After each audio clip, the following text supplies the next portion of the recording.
Bonjour Gilles pour actualité-dvd.com ici, je vous parle de la mini-série de Prisoner en DVD. La série a été réalisée par Nick Horan et met en vedette Jim Caviezel, Ian McKellen et Hayley Atwell. Un homme travaillant pour une compagnie de surveillance décide un jour de donner sa démission. Il se retrouve enfermé dans un village surréaliste au beau milieu d'un désert dans lequel chaque personne est un numéro et il n'arrive pas à concevoir qu'il puisse exister autre chose dans le monde que le village. Il y a des projets comme ça qui nécessitent une ambition assez démesurée. Faire un remake d'une des meilleures séries télévisées au monde, c'est un méchant défi. La première série de Prisoner, un chef-d'œuvre britannique qui mettait en vedette Patrick McGoohan, était inclassable et son influence est toujours présente.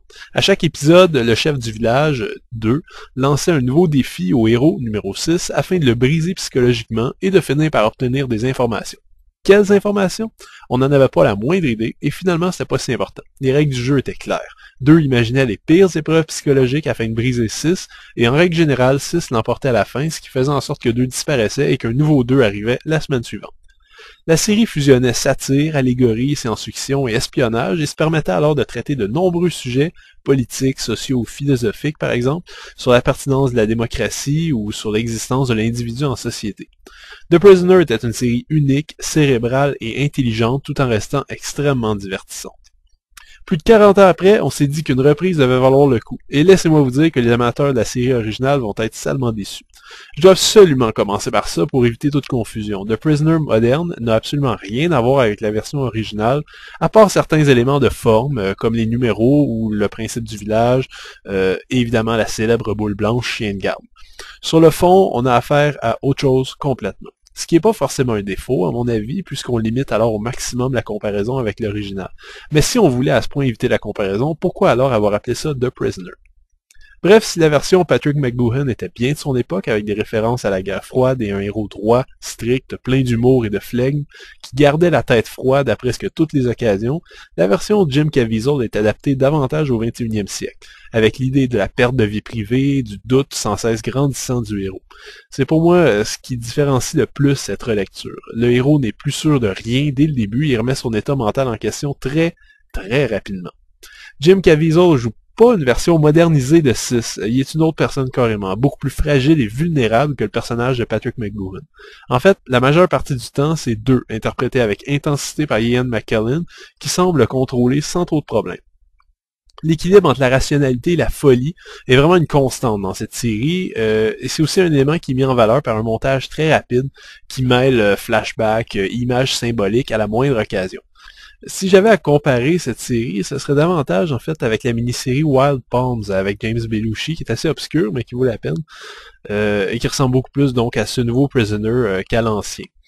On y retrouve un peu la même ambiance paranoïaque qui jongle avec le rêve et la réalité sans arrêt. Ce questionnement incessant va sans doute en écœurer pas mal, y compris ceux qui suivaient même The Prisoner années 60 avec intérêt.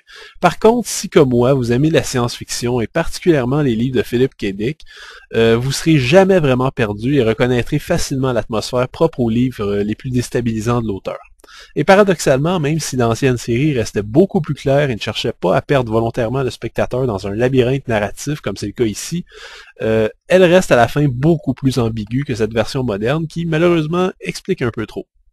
En soi, je considère que The Prisoner version 2009 est une réussite et un casse-tête mental intéressant, comparable au film de Richard Kelly récemment ou au livre de Philippe Caudet.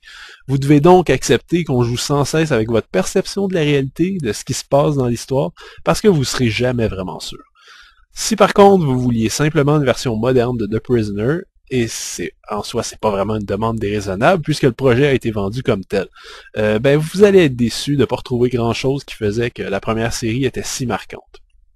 Le DVD est présenté à 1:78 anamorphique avec une piste anglaise 5.1.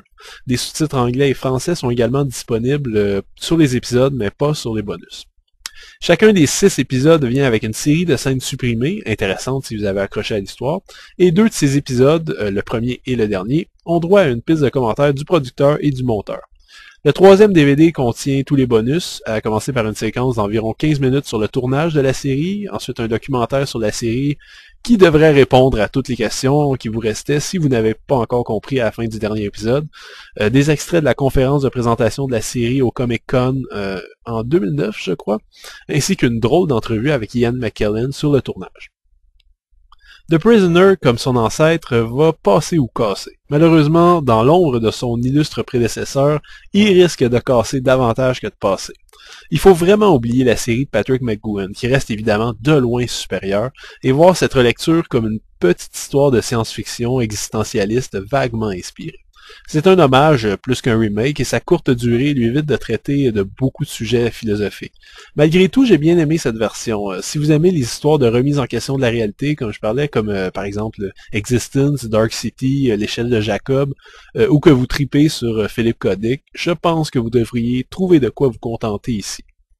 C'était Gilles, merci, bon visionnement.